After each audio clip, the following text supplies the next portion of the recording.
Welcome back to my channel. My name is Beth and this is the 28th of December and I am here to show you what I got for Christmas as far as book related items or bookish related items. I got quite a few and I still have 1, 2, 3 things to put pictures up.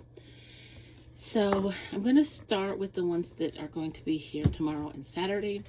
Saturday coming in will be The Killings at Kingfisher Hill, which is the new Hercule Poirot mystery by Sophie Hannah.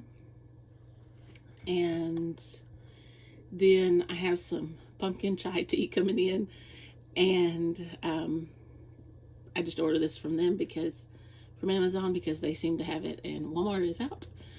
And then I also have To Sleep in a Sea of Stars by Christopher Paolini coming in as well. Okay, that is all. I also have a pre-order, but it's not coming in until March. And I also have another one pre-ordered, but it's coming in at the end of January. But it's been pre-ordered and not a Christmas gift. So we'll go ahead and get the bookish. This is Gingerbread Joy. It is so good. If you like gingerbread, it's so good. Okay. So the church, my mom's church, we're a very small church. We ordered these Bibles. They were on sale, like clearanced out. This is Come Away My Beloved, the King James Version devotional Bibles. Francis J. Roberts wrote the devotional. So let me just show you. There's the inside. That's the cover. It's so beautiful. And then it's not very tiny print. It's readable. And then it has some of her little devotionals in here. And so it also has a reading plan. Like it says April 10th right here. 1 Samuel 24 and 25. So they were really cheap, really good priced, and the spine is beautiful, and then the back is the same. This is really beautiful Bible.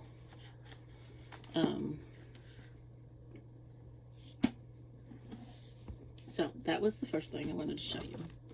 Now, I have filmed this once, but all my stuff was not in.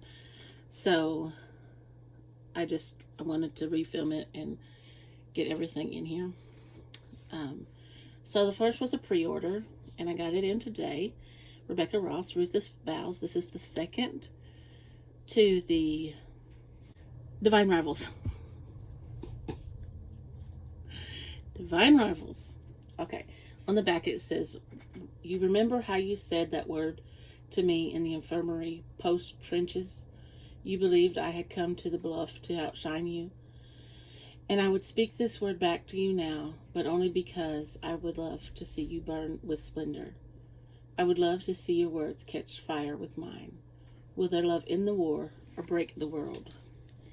And this is the white cover, so it has the typewriter on it.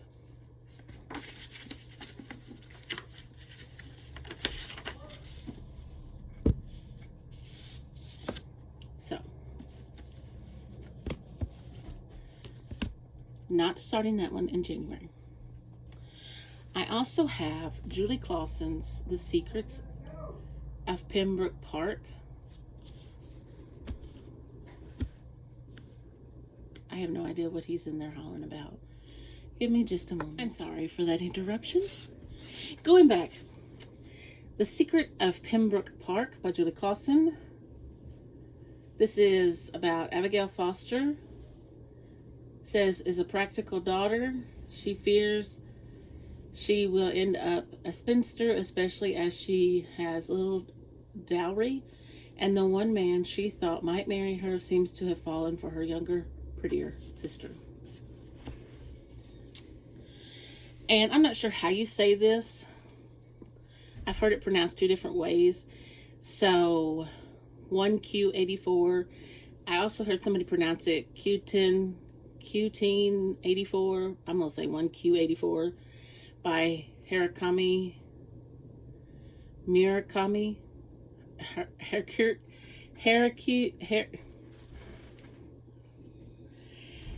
Haruki Murakami. Closer, but I'm still butchering it, and I apologize.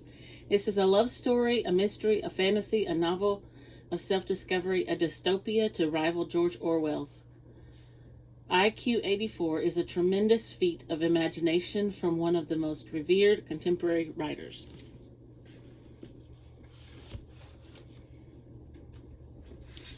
The next book I have is Barbara Kingsolver's Unsheltered, and this is about a couple who has raised their children what they thought was the right way. Let me open the flap and just tell you about it a little bit. They were hardworking people. They tried to do everything right. But they end up destitute. They're responsible. They followed the rules. They were professionals, but they have nothing to show for it but debts and an inherited brick house that's fallen apart. There is a group on BookTube that is reading this. I will probably not join them, but it did sound good, and I wanted to get this book because it sounded so good.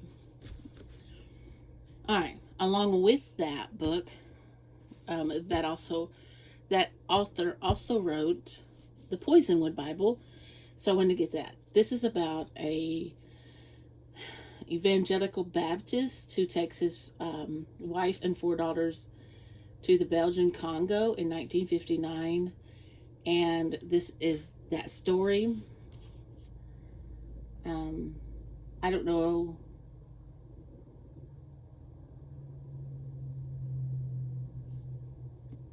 And this is the story of that.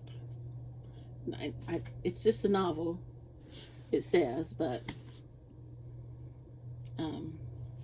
it's supposed to be really good, I've heard. So, on to some classics. Far from the Madding Crowd by Thomas Harding. It says, is perhaps the most pastoral of Hardy's Wessex novels.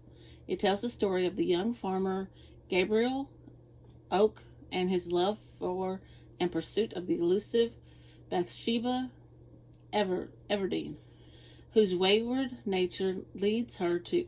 I gotta take these off.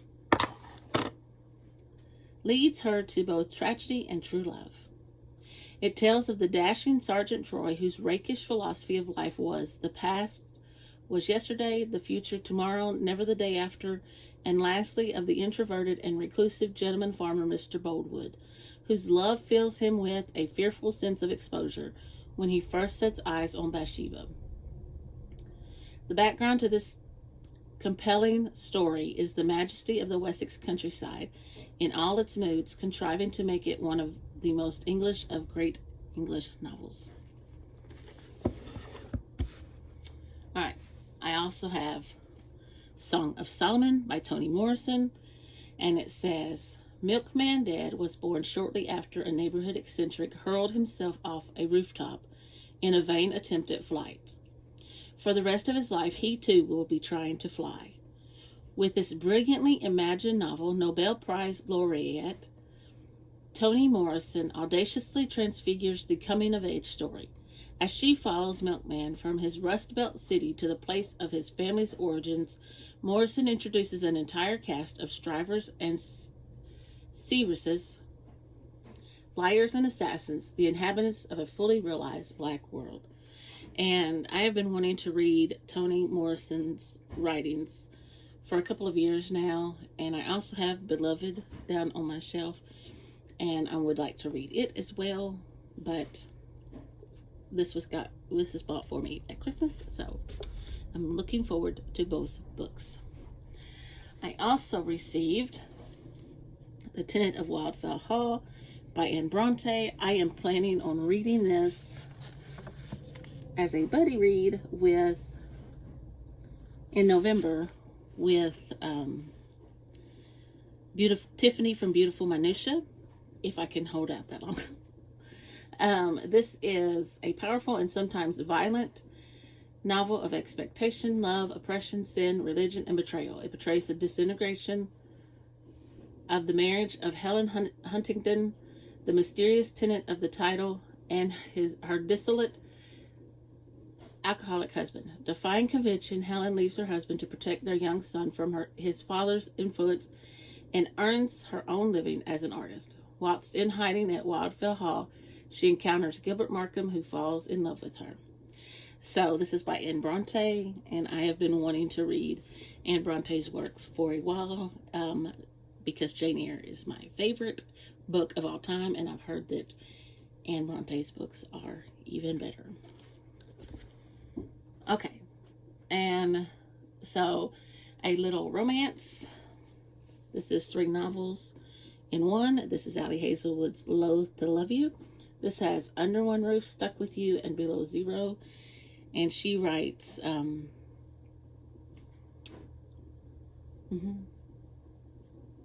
STEM romances where the women work in science, STEM. All right, another one of the Agatha Christie's that I will be reading with Chantel,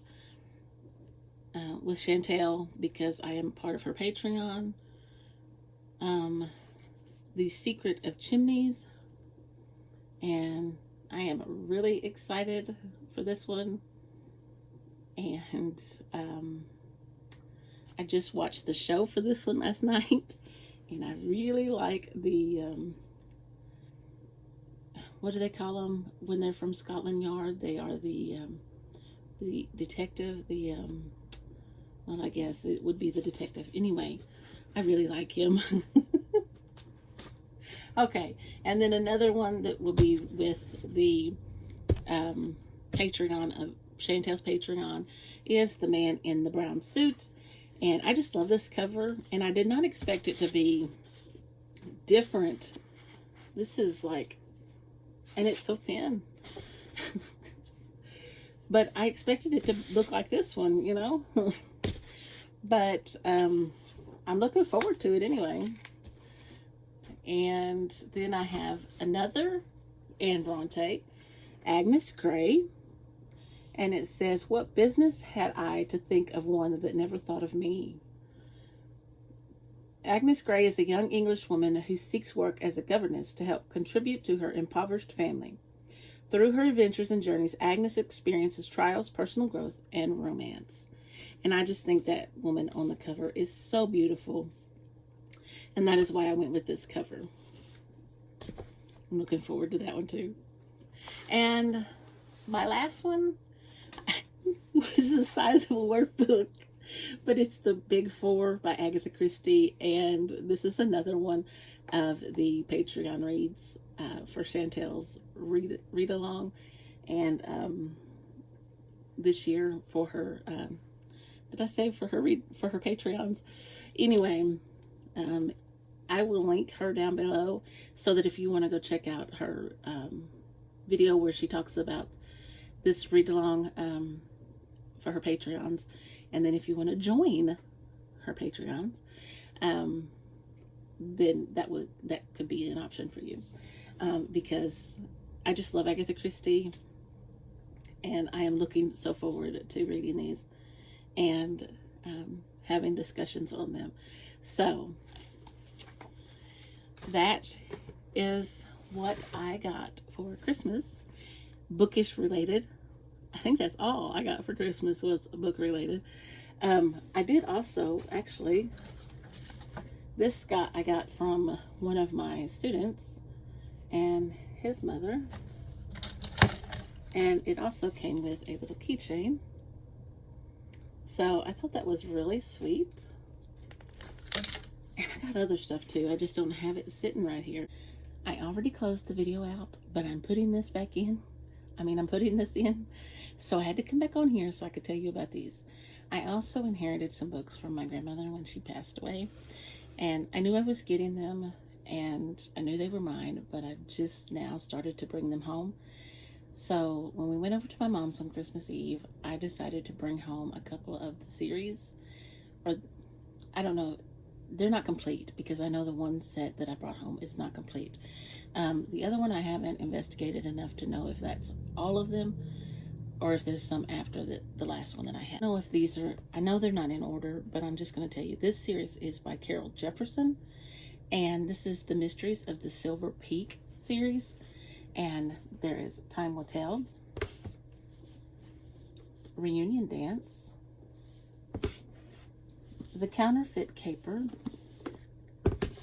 The Restoration Project, Lights and Shadows,